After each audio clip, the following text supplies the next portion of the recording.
From the moment Henry Hill first pressed his face against the glass of the corner restaurant in Brownsville, Brooklyn, he felt the pull of a world bigger than the one his parents knew. It wasn't the food or the cars that mesmerized him. It was the sense of belonging. Men in crisp suits came and went with easy smiles, handing out dollar bills to kids who ran errands. Neighbors spoke their names with a mixture of respect and caution. For a boy growing up in a cramped apartment where the radiator clanged louder than his father's voice, that world glimmered like a promise. He started small, just watching. At 13, he lingered outside the cab stand where Paul Vario's crew met, holding packages for delivery drivers sweeping the sidewalk, telling jokes that made older men laugh. They called him Kid, but noticed his eyes, alert, eager, absorbing everything. When they sent him for coffee, he remembered everyone's order. When they asked him to shine shoes, he worked until the leather gleamed. It wasn't the tasks themselves that mattered. It was the doors they opened. Each errand was a handshake, each smile a quiet lesson in how power moved. At home, his parents argued about his future. His father, a hard-working electrician, wanted him to go to school and get a steady job. His mother, softer but worried, simply told him to be careful. But Henry had already discovered that the street could teach him things the classroom never would. He liked the noise, the constant motion, the way men who seemed ordinary on the surface could command respect just by entering a room. He began to dress better, comb his hair with care, and walk with a touch of confidence borrowed from the men he admired. By 15, he was running small errands across the borough, picking up envelopes, delivering messages, learning who owed what to whom. He learned how to read a room before stepping into it, how to nod just enough to show respect without appearing weak. These were subtle arts, taught not by textbooks, but by watching and imitating. His teachers were the drivers, the bookkeepers, the doormen, the unsung cogs of a larger machine. They showed him how to keep quiet, how to be reliable, and above all, how to make yourself useful so people wanted you around. Money began to trickle into his pockets. At first it was tips, a few dollars for a quick delivery. Then it became small cuts of larger deals. He'd slip bills into his sock and feel taller walking down the block. With that money, he helped his mother with groceries and bought himself better clothes. Neighbors began to notice. "That Hill kid," they'd say. "He's polite, he's helpful, he's going places." Henry felt pride, but also a secret thrill. He was no longer just a boy on the outside looking in. He was on the threshold of the life he'd dreamed about. Still, there were lines he hadn't crossed. Paul Vario's men kept certain activities out of his reach, telling him he was too young. They spoke in half-sentences, using nicknames for people and code words for jobs. Henry would nod and pretend to understand, then piece things together later in his own mind. What mattered to him wasn't the details, but the sense of inclusion. Sitting at the cab stand, sipping a soda while older men discussed business, he felt like he belonged to something bigger, something that could lift him above the ordinary struggles of his family. He also began to notice the other side of that world. Sometimes a man who'd been a regular would disappear, or a car would drive off fast after a tense conversation. Henry asked no questions, but he watched how the older men handled these moments, with calm, with a shrug, with a change of subject. There was a rhythm to it, a sense of inevitability. He told himself that whatever happened behind closed doors didn't concern him. His job was to learn the parts of the life that could be spoken aloud. One spring afternoon, he stood outside the shop as a black sedan pulled up. The driver leaned out and called him by name, telling him to hop in. Inside was a stack of boxes marked with shipping labels from the airport. "Keep your eyes ahead," the driver said with a grin. "We're just doing a favor for a friend." Henry did as he was told, heart hammering, feeling the car's power as it moved through traffic.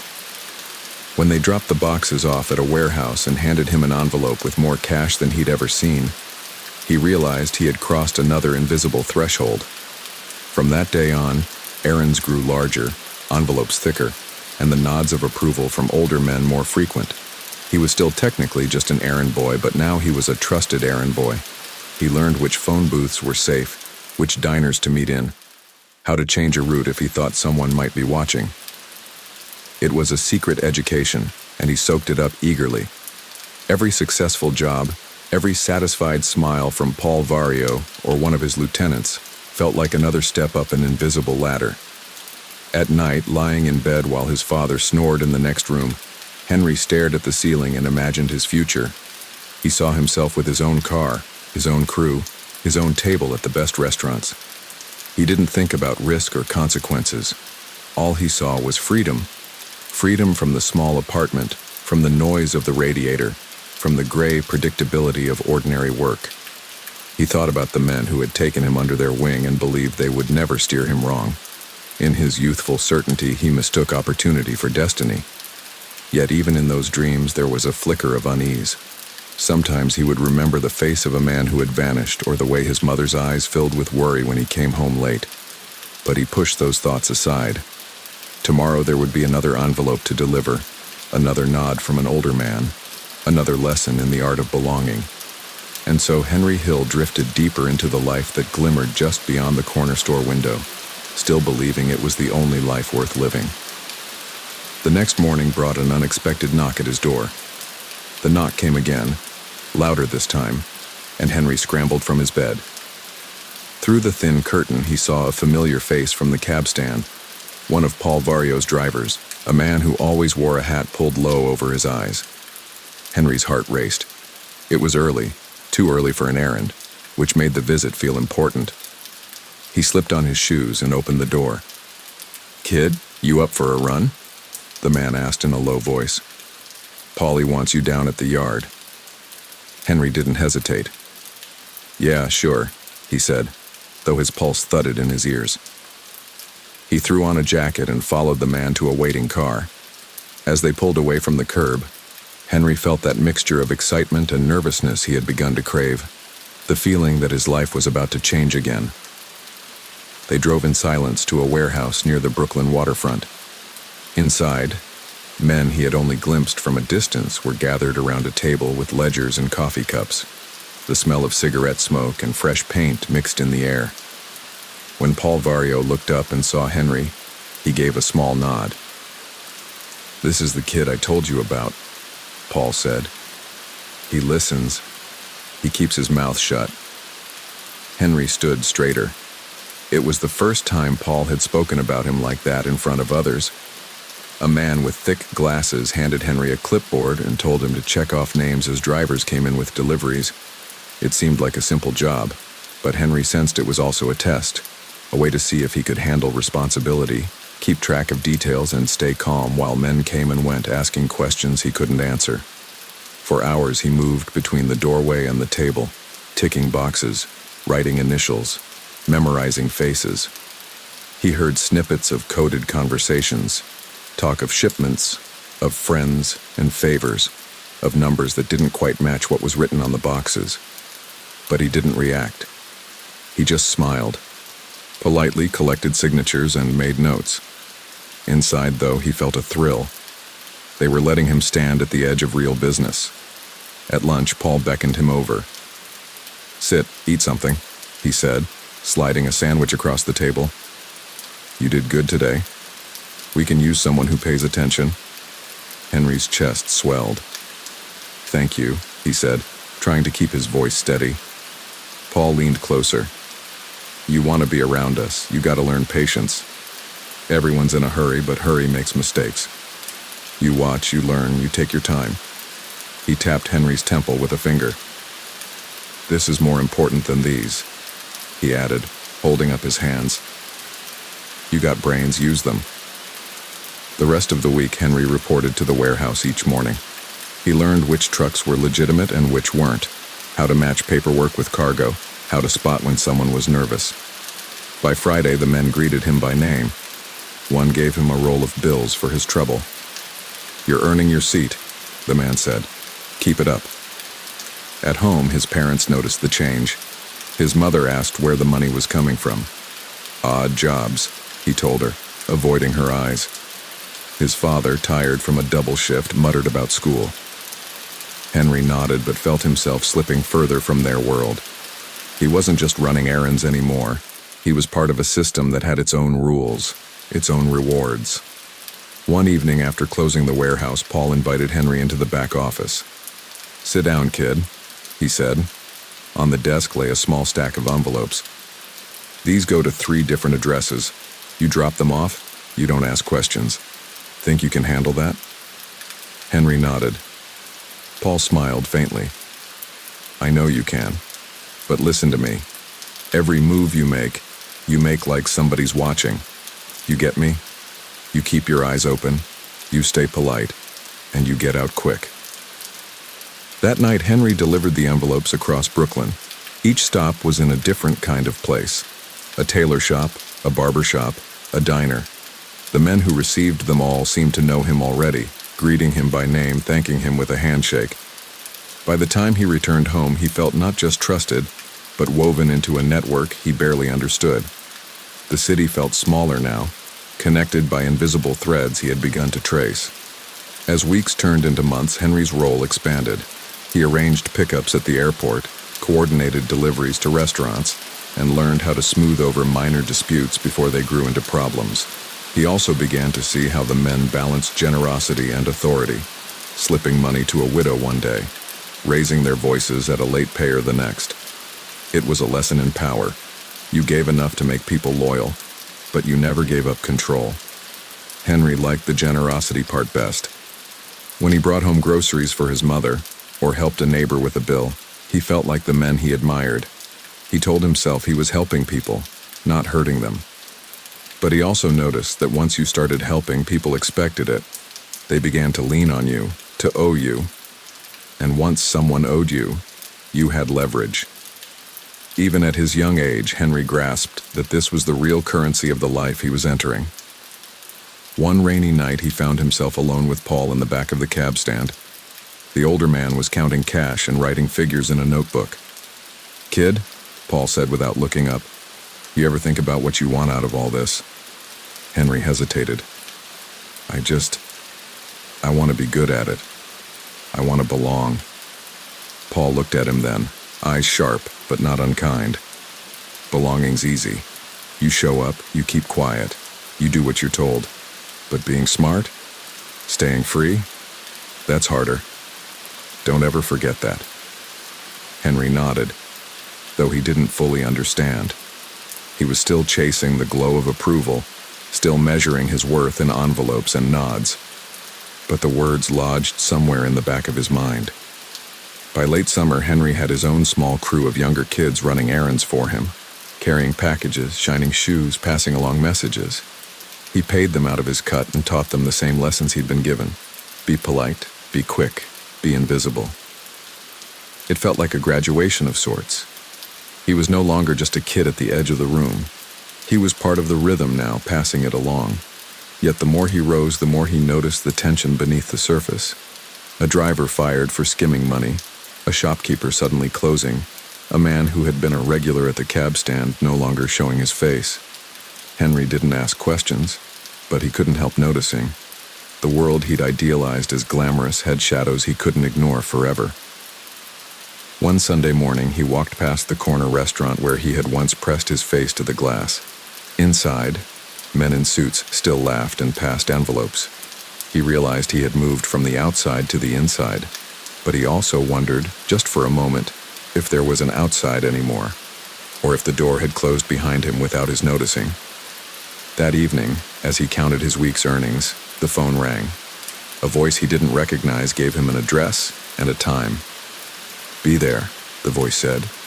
"You're ready for something bigger." The address he was given turned out to be a quiet diner on the edge of Queens, the kind of place where the coffee never stopped flowing, and the jukebox played old songs in the corner. Henry arrived early, as he always did, and chose a booth near the window. He watched the rain trace lines down the glass and tried to calm the flutter in his chest.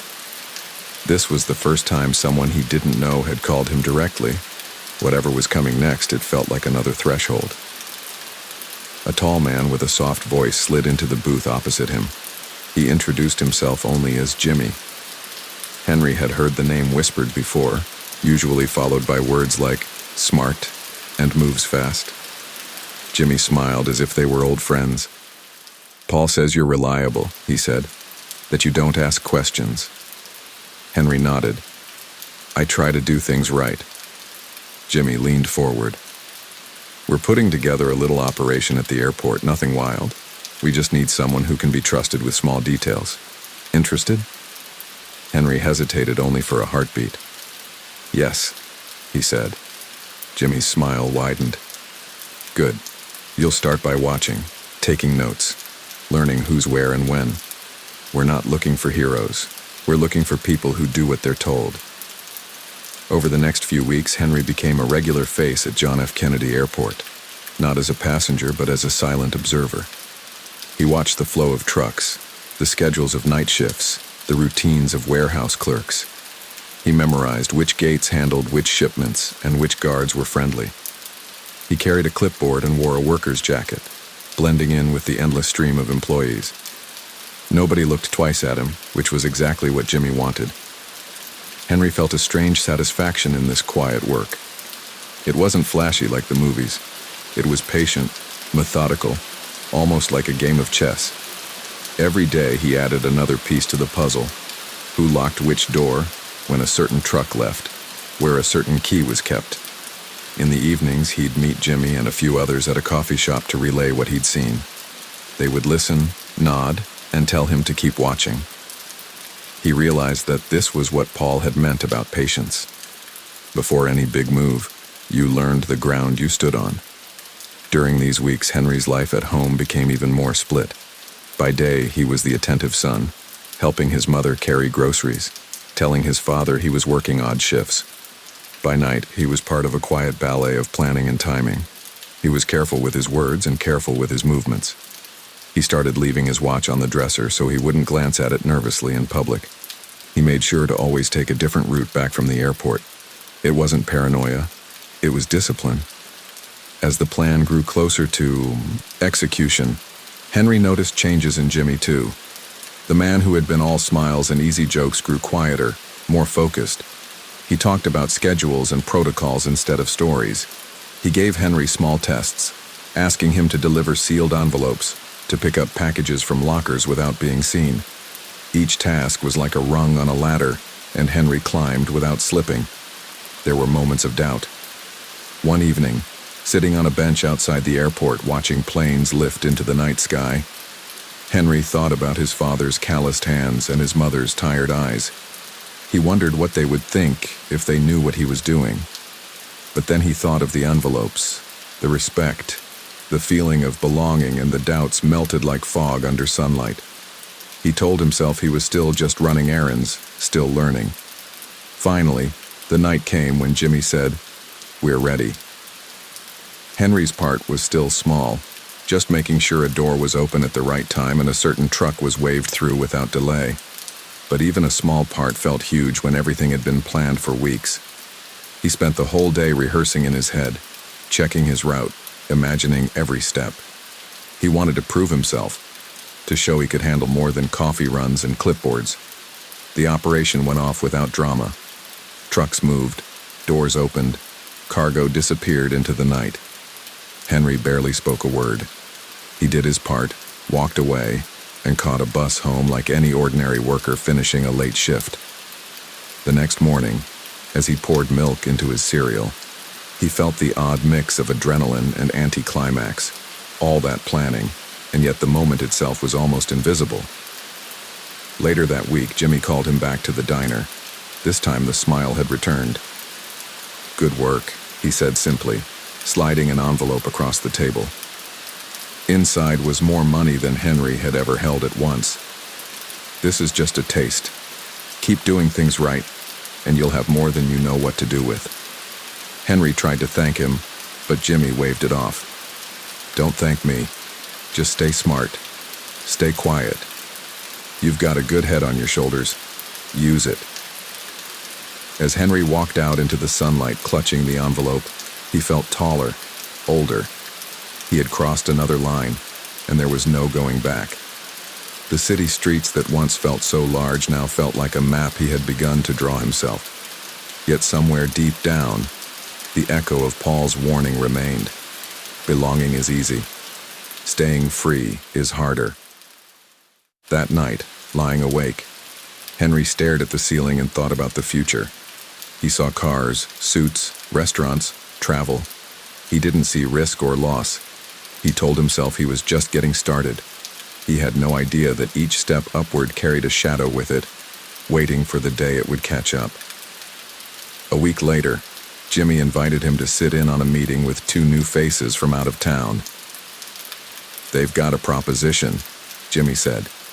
"Listen, learn, keep your eyes open. This is how you move up." The meeting took place in the back room of a quiet restaurant in Queens. It was the kind of place with checkered tablecloths and framed photos of the old neighborhood on the walls.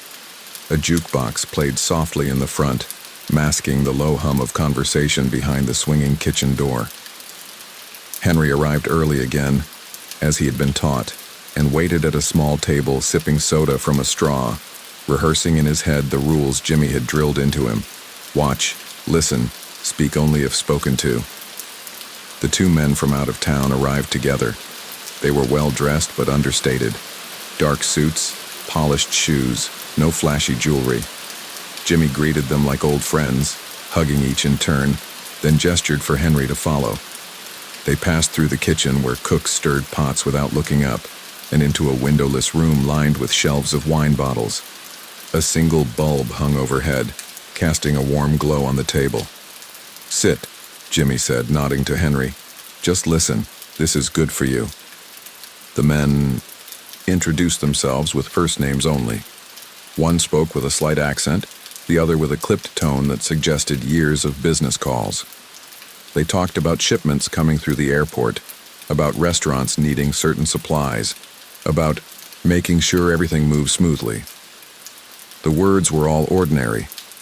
The tone carried the weight. Henry took mental notes. Who deferred to whom? Which names made them lower their voices? Which details they glossed over entirely? At one point, the accented man turned to Henry. "This is the kid?" he asked. Jimmy nodded. "He's smart, knows how to keep his mouth shut." The man studied Henry for a moment, then smiled faintly. "Good. Smart and quiet. You'll go far." Henry felt a rush of pride but kept his expression neutral, as Jimmy had taught him. He listened as they laid out their plan. Certain shipments would arrive on certain nights. Certain drivers would need access to certain gates. It was all logistics, like pieces on a chessboard. Henry's role was to be another piece, small, perhaps, but essential. Over the next month, Henry became the silent thread connecting people who never met in person. He passed messages, double-checked schedules, smoothed out minor snags before they became problems. He liked the orderliness of it, the way a dozen moving parts could click into place when everyone did their job. It was a world of careful timing and mutual trust. To him, it felt almost like building a machine of people, roots, and favors. At home, however, the contrast grew sharper. His father complained about the noise of airplanes at night. His mother asked why he was always tired. Henry mumbled excuses about extra shifts, school projects, friends. He still helped with groceries, still cracked jokes at dinner, but part of him was already elsewhere. In the meetings, the schedules, the sense of rising importance. Jimmy began taking him to better restaurants. They would sit at a corner table and waiters would treat them like royalty. Henry loved the small rituals, the white tablecloth, the chilled glasses, the way other diners glanced over with curiosity. It felt like a preview of the life he had imagined lying in bed at night. Yet he noticed that Jimmy rarely drank more than a sip and never stayed too long. "Always leave before the room changes," he told Henry. "That's how you stay ahead." Henry also began to see how reputation traveled faster than faces. Men he had never met greeted him with a nod, knowing who he worked for. Some slipped him small favors, others asked for favors in return. He learned to accept politely, but commit to nothing without checking first. He understood now that power wasn't just money or muscle. It was information and timing, and the ability to make people feel they could count on you. There were moments when the weight of it all flickered across his mind. Once, Walking home late at night, he passed a group of kids his own age playing stickball under a streetlight. Their laughter echoed down the block. For a heartbeat, Henry felt like a visitor from another world, older, heavier, carrying secrets they couldn't imagine. He wondered if he would ever again feel as carefree as they did. Then his phone buzzed with a message from Jimmy, and the thought slipped away. As autumn turned to winter, the operations at the airport expanded. More shipments, more routes, more people involved. Henry's role remained low profile but vital. He kept track of schedules, monitored small details, and made sure everyone was where they needed to be. Jimmy praised his reliability. "You're making yourself indispensable," he said one evening. "Just remember, indispensable people are also visible people. Keep your head down." Henry tried to follow that advice. He still wore simple clothes, still took buses instead of flashy cars, but inside he felt the change. He was no longer just running errands. He was part of a structure bigger than any one person, trusted with its quiet mechanics. It thrilled him even as it unsettled him. Then, one icy night, Jimmy told him to meet at a different location. Not a restaurant, but a quiet office above a small printing shop. "New opportunity," Jimmy said. "You'll like this. It's cleaner work, but it pays better. Show up on time and keep your ears open." Henry agreed, tucking the slip of paper with the address into his pocket. As he walked home through the snow, he felt that familiar mix of excitement and nervousness. Each step in this life brought new privileges but also new risks. He didn't know yet that the office above the printing shop would open the door to a new chapter, one where the stakes would climb higher than he had ever imagined. The office above the printing shop didn't look like much from the street. Faded awning, dusty windows, a hand-painted sign that had peeled in the corners. Henry hesitated on the sidewalk, double-checking the address Jimmy had given him. The shop itself smelled faintly of ink and paper, but the narrow staircase at the back led to another world entirely. Up there, behind a plain metal door, was a small suite with fresh paint, thick carpet, and a desk stacked neatly with files. It felt like stepping from one life into another. Jimmy was already waiting inside, jacket off, sleeves rolled up. He was talking quietly to a man Henry had never met. Older, gray hair slicked back, a face that looked like it had been carved from stone but softened by a warm smile. "This is Paul," Jimmy said, waving Henry over. "He runs some things we're going to be helping with." Paul stood and shook Henry's hand firmly. "I've heard good things about you," he said. "Reliability. That's rare. We're building something steady here. Transportation, supply, paperwork, everything lined up so nobody gets nervous. You follow?" Henry nodded, trying to hide how thrilled he felt. This wasn't just moving boxes or passing messages. This was the inner room, the one he had imagined but never seen. Jimmy handed him a folder. Inside were schedules, contact names, and lists of deliveries that looked entirely ordinary, until you noticed how often the same names appeared under different companies. "It's not glamorous," Jimmy said, "but this is the kind of work that keeps everything else standing. No headlines, no drama. We like it that way." Over the next weeks, Henry became part of the routine.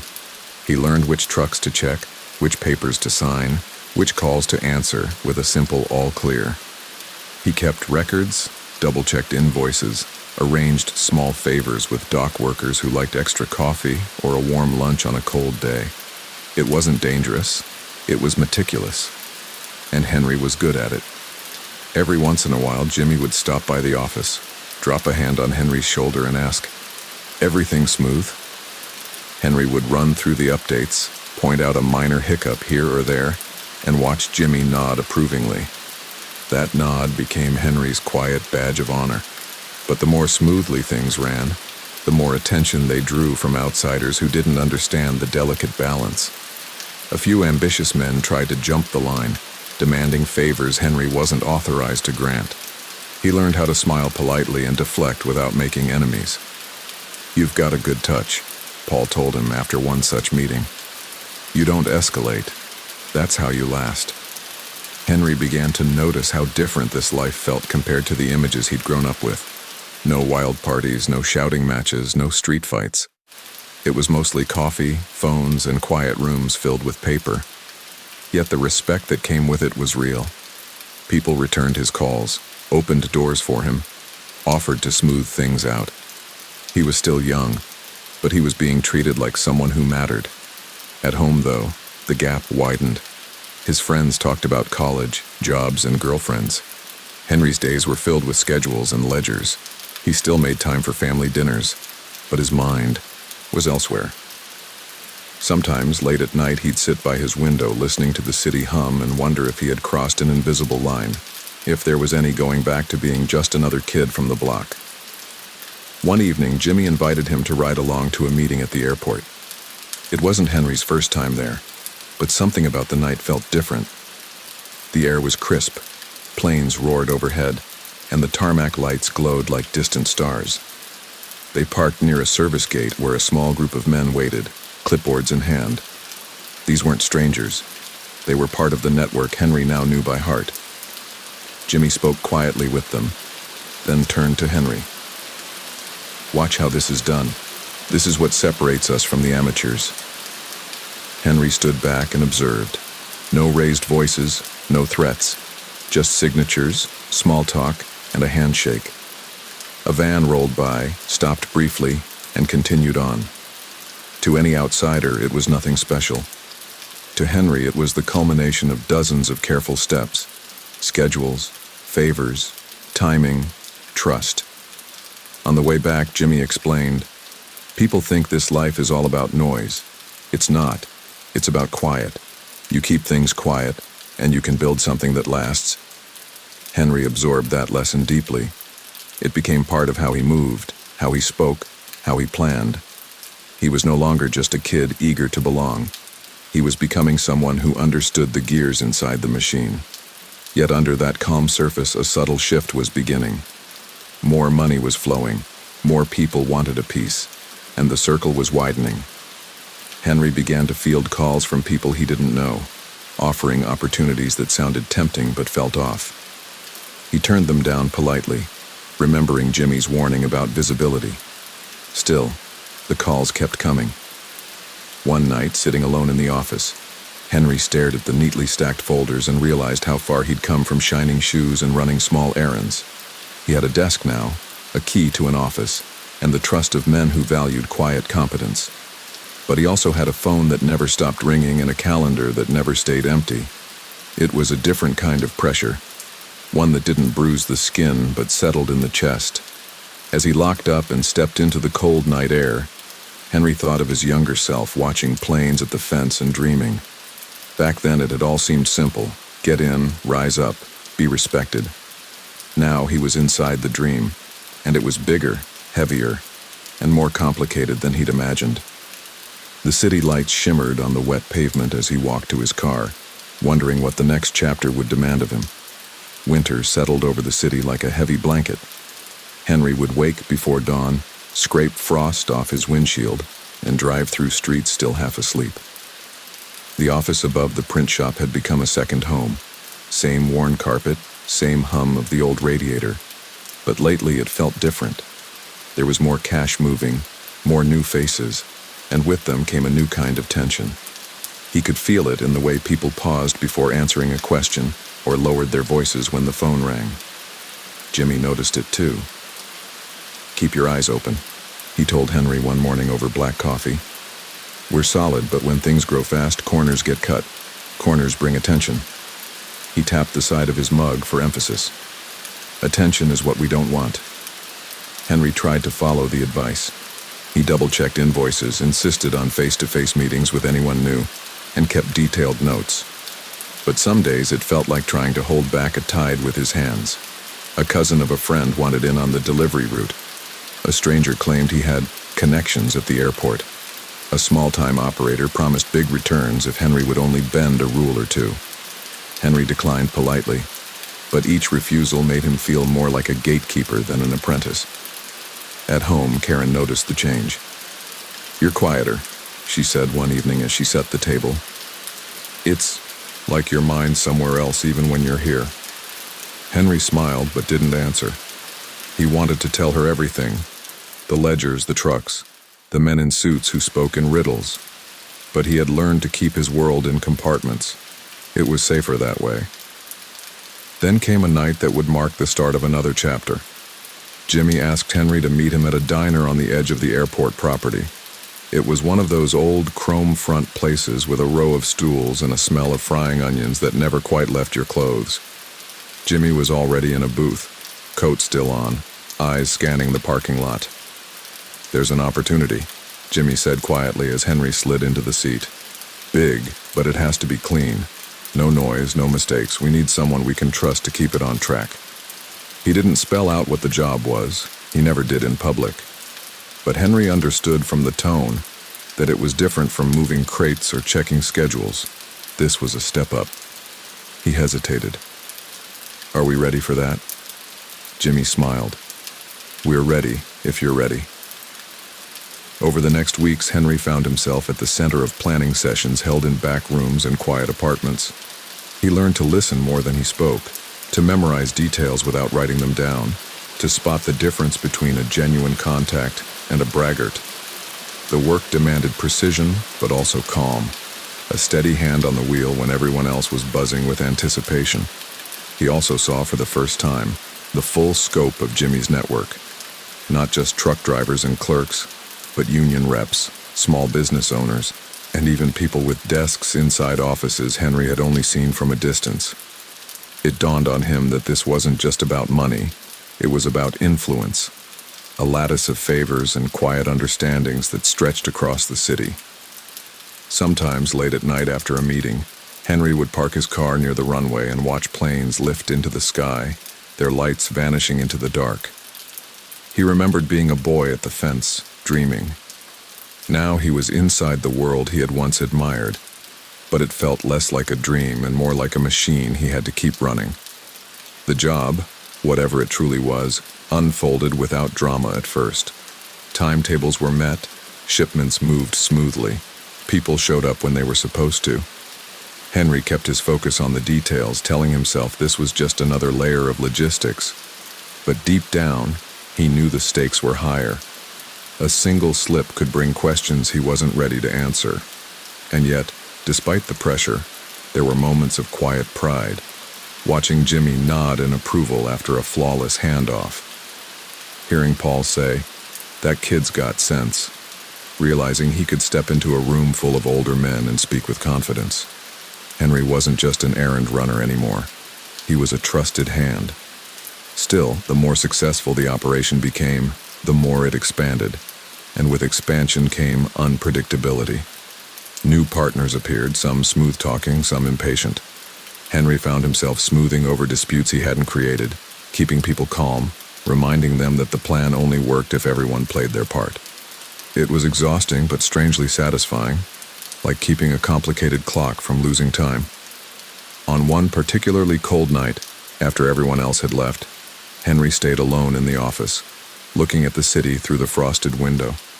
The lights twinkled on the river. Taxis moved like yellow dots, and somewhere a siren wailed faintly. He thought about how far he'd come and how far there was to go. He thought about Karen, about his family, about the boy he used to be. He whispered to himself, "Keep it quiet. Keep it steady." It had become a kind of mantra. As he locked up and stepped into the icy air, he had no way of knowing that this careful balance he'd built was already shifting beneath his feet, setting the stage for choices that would test everything he had learned. Spring crept slowly back into the city, melting the frost from the sidewalks and loosening the tension in people's shoulders. But inside Henry's world, the air felt tighter than ever. The operation he'd helped build had become a living thing, moving on its own momentum. Phones rang earlier, meetings ran later, and every new favor pulled another stranger into the circle.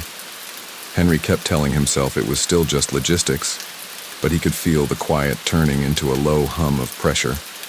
Jimmy sensed it too. "Expansion is the easy part," he said one afternoon, stirring sugar into his coffee. "Control is the hard part." He gave Henry a pointed look. "That's where you come in." Henry smiled thinly, but inside he felt the weight. He'd learned how to keep schedules, check papers, and calm tempers, but now he was being asked to steer a ship whose decks he hadn't fully explored. Even Paul, usually a calm presence, had started showing up in the office more often, leafing through files, muttering under his breath about too many cooks in the kitchen. At home, Karen had grown used to Henry's late nights and guarded answers, but one evening she touched his hand across the table and said quietly, "I don't know what's going on, but I can see it on your face. Be careful." Henry promised he would, but the truth was he didn't know what careful meant anymore. The business looked clean on paper, yet every step forward felt like walking a plank. Then one morning, Jimmy called and told him to meet at the diner again. The chrome front glinted in the sunlight, but the mood inside was subdued. Jimmy slid a folded note across the table. "New people at the airport," he said softly. "They want a cut. We can't just say no. We have to manage it." Henry unfolded the paper. Names, phone numbers, and meeting times. None of them familiar. He nodded slowly, already planning the calls, the small gestures, the coffee cups and smiles that would keep things smooth. But a voice inside him whispered, "This is the moment. If something goes wrong, it won't be a mistake in paperwork. It'll be trust breaking apart." Over the next weeks, Henry became a diplomat as much as a coordinator. He met with drivers in lunchrooms, union reps in parking lots, and new contacts in quiet corners of cafes. He kept his tone calm, his words vague, and his handshake firm. More than once he thought about walking away, but each time he told himself just a little longer, just until things settled. And yet, in rare quiet moments, he found himself drifting back to small pleasures, stopping for a slice of pizza from a street vendor, watching kids play stickball in the park, sitting with Karen on the balcony as the sun went down. Those glimpses of ordinary life felt almost exotic now, like postcards from a country he'd left. One night after a long day of negotiations, Henry drove past his old neighborhood. The corner store was still there, though the sign had faded. He parked and walked for a while, listening to the familiar sounds. A radio playing from an upstairs window, a dog barking, a train rumbling in the distance. For a moment, he was just Henry again, not a man juggling phone calls and invisible timetables. It was a brief, but powerful reminder of who he had been before the machine started turning. Back at the office, however, the reality waited. More folders, more calls, more people to reassure. Paul gave him a look one evening and said quietly, "You're holding a lot together, kid. Just remember, even the best juggler has to put the balls down sometime." Henry nodded, but he didn't stop. The thought of letting go scared him more than the work itself. As he shut off the lights and stepped into the warm night air, he felt both proud and uneasy. He had built something, earned respect, learned skills no classroom could teach. But he had also built a cage of obligations that now surrounded him on every side. He walked to his car, hands in his pockets, thinking of Karen's warning, Paul's advice, and Jimmy's smile. The city around him buzzed with life, oblivious to the quiet battles being fought in back rooms and phone calls. He wondered, not for the first time, how long he could keep everything balanced before something shifted. As the engine hummed and the streetlights blurred past his window, Henry found himself whispering the same mantra. Keep it quiet. Keep it steady. But deep down he sensed a change coming, a ripple in the calm surface he had worked so hard to maintain, and he couldn't tell yet whether it would lift him higher or pull him under. Summer came on hot and heavy, and with it the machine Henry had helped build seemed to whir even faster. The little office above the print shop was no longer just a place for files. It had become a hub, a switchboard, a crossroads. The phone rang constantly. New couriers dropped off envelopes. Men Henry had never met stopped by just to say hello, which meant another conversation to navigate, another subtle test of his composure. Jimmy was gone more often now, off checking on things in other boroughs. Paul's visits grew shorter but sharper, his eyes scanning every corner of the office like a schoolteacher inspecting a classroom. Details, he kept saying. The details keep you safe. Henry took it to heart, triple-checking papers, memorizing dates and names until they blurred together. But despite all the vigilance, Henry could feel the ground shifting. Some of the new contacts didn't speak in the same quiet code he'd grown up with. They bragged, dropped names, talked too loudly. One afternoon, he found himself in a diner booth with a young man who grinned as he boasted about making headlines. Henry smiled politely, but inside he was thinking, this is exactly the kind of noise Jimmy warned me about. At home, Karen tried to anchor him. She had redecorated the apartment, new curtains, softer lighting, and sometimes she'd coax him onto the couch to watch a movie. For a couple of hours, they'd sit side by side, sharing popcorn, and Henry would almost feel normal. But his phone would buzz, and just like that, the spell would break. He'd step into the hallway to take a call, voice low, while Karen stared at the paused screen. Then came a meeting that felt like a turning point. Jimmy asked him to drive out to a quiet restaurant on the edge of town, the kind with a gravel lot and a view of the river. When Henry arrived, Jimmy was leaning against a railing, cigarette glowing in the dusk. "We've done well," he said without preamble. "But success attracts attention. We need to start thinking about how to step back, slow down, maybe even hand off some of the work." Henry looked at him surprised. "You're serious?" Jimmy exhaled smoke. "I'm serious about staying free, staying alive. It's not just about us anymore. You've got Karen, I've got my family, we've got to think ahead." The words settled into Henry's mind like pebbles dropped into water. For years he'd been climbing, always looking for the next rung. Now Jimmy was talking about climbing down, and Henry wasn't sure how to picture it. Could he really walk away from the machine he'd helped build? And if he did, what would he be then? Over the next days, he tried to imagine a different life. Getting a legitimate job, taking Karen on a real vacation, waking up without a phone full of coded messages. Part of him longed for it.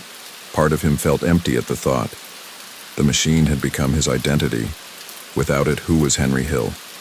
Meanwhile, the machine kept moving. New shipments, new faces, new demands. Henry began delegating more, training younger men to handle the calls and paperwork. He told himself it was just good management, but he also knew he was testing the waters, seeing if the gears would turn without his constant touch. And yet, even as he edged toward the exit, he felt a strange pull. The respect, the adrenaline, the sense of being somebody. It was intoxicating. He remembered Jimmy's warning about noise, but now the noise was inside his own head, a jumble of ambition and unease. One evening, as the sun dipped behind the skyline, Henry stood on the balcony with Karen. She asked, "Do you ever think about just leaving?" He looked at her, saw the question in her eyes, and for once he didn't dodge. "Yeah," he said quietly. "I do." They stood in silence, the city glowing below them, each lost in their own thoughts about what leaving would mean. Later that night, alone in the office, Henry stacked the folders neatly, turned off the lamp, and sat in the dark for a moment. The hum of the city drifted through the window. He thought about the boy at the airport fence, the young man in the back of Jimmy's car, the clerk with the ledger, all versions of himself layered one on top of the other. He wondered which version would survive the next chapter. As he locked the door and walked down the narrow stairs, Henry felt the weight of the keys in his pocket. They had once felt like a prize. Now they felt like a question. Outside, the summer night was thick and warm, full of the smell of street food and distant music. He slipped into his car, started the engine, and whispered his old mantra under his breath. Keep it quiet. Keep it steady. But for the first time, he wasn't sure whether he was talking about the business or about himself. Autumn rolled over the city like a quiet tide. The nights grew cooler, the air sharper, and the light on the streets turned golden earlier each evening. Henry felt the change in his bones. After months of telling himself he could slow down, he finally began to act on it. Calls that once had him leaping for the phone now went to an assistant. Meetings were scheduled farther apart. He even took Karen to a weekend cabin upstate, where the only sound at night was crickets. For a moment, he almost believed a different life was possible. But the machine he had helped build did not stop easily. People he had trained began calling him with small crises. A driver late here, a shipment delayed there, a rumor of someone talking too much. Henry tried to offer advice without getting pulled back in, but each call tugged at him like a loose thread. He could feel the network straining, and he knew from experience that a straining network made people nervous. Jimmy noticed too. "You're trying to drift out while you're still holding the ropes," he said one night at the diner. "That's a trick even I can't pull off." He stirred his coffee, eyes fixed on Henry. "If you're going to go, you've got to actually go. Otherwise you'll be in and out at the same time. And that's when things break." Henry didn't answer right away. He watched the neon light flicker on the diner window and thought of the boy he used to be. He had always imagined success as more money, more respect. He'd never imagined success as the ability to leave quietly. Now, leaving felt like a test of everything he'd learned about patience, timing, and trust. Back at the apartment, Karen sensed his turmoil. She spoke less and watched him more, her eyes searching his face as if she could see the gears turning. One evening, she said softly, "Whatever you're deciding, decide soon. It's like you're living in two worlds, Henry. I don't know which one to stand in." Her words echoed in his head as he drove to meetings and returned phone calls. He started thinking in terms of closing loops, finishing favors, paying off small debts, making sure people who had relied on him were connected to someone else. It felt like packing up a house before a move. And yet, even as he prepared to step away, a part of him still thrilled at the pulse of the business. A well-timed delivery, a quiet handshake, a plan executed perfectly. These were the things that had given his life shape for years. Giving them up felt like erasing himself. He wondered if he could build a new identity out of ordinary days and honest work, or if the old life would always call him back. One cool evening, walking through the neighborhood where he'd grown up, Henry passed the fence near the airport. Planes rose into the sky, their lights blinking against the dusk. He stopped, hands in his pockets, and watched until his breath made small clouds in the air. He thought of how it had all started with a boy's fascination for movement, for freedom. He smiled ruefully. "Funny kind of freedom," he murmured. Back at the office, the once familiar hum of the radiator and smell of paper now felt like a ghost. He stayed late one night, putting folders into neat stacks, deleting numbers from his phone. When he switched off the lamp, the room fell into shadow, as if the past itself were dimming. He stood for a long time in the doorway, listening to the city below, feeling a mixture of relief and loss. As he walked down the stairs and stepped into the crisp night, Henry realized he was at a threshold. One more call, one more meeting, and he would either be drawn fully back in or step fully out. The choice was no longer abstract. It was coming for him, and soon. He pulled his coat tight, looked up at the sky where another plane was ascending, and whispered the mantra that had carried him this far. Keep it quiet. Keep it steady. For the first time, the words sounded like a farewell, rather than a strategy. Henry woke before dawn. The city outside was still half asleep, its usual noise replaced by a soft hum. He sat at the kitchen table with a cup of coffee, staring at the steam rising from it. For years, his mornings had been filled with phone calls, planning, and quiet tension.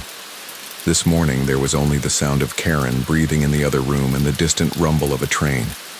It felt like the pause before a curtain rises. He had made the decision the night before. The favors were settled, the accounts balanced, the introductions made. The life he had built, and the one that had nearly consumed him, was now a closed circle. He had nothing left to cling to but his own nerve. As he sipped his coffee, he felt a calm he hadn't known since he was a kid watching planes at the airport fence. Karen came into the kitchen, hair still mussed from sleep, and sat opposite him. For a moment, they just looked at each other. "Is it over?" she asked quietly. Henry nodded. "It's over. For real this time." He expected to feel a surge of grief or panic, but instead he felt strangely weightless, as though he'd set down a heavy bag he'd been carrying for decades. They packed a few suitcases that morning. There was no grand announcement, no dramatic escape, just two people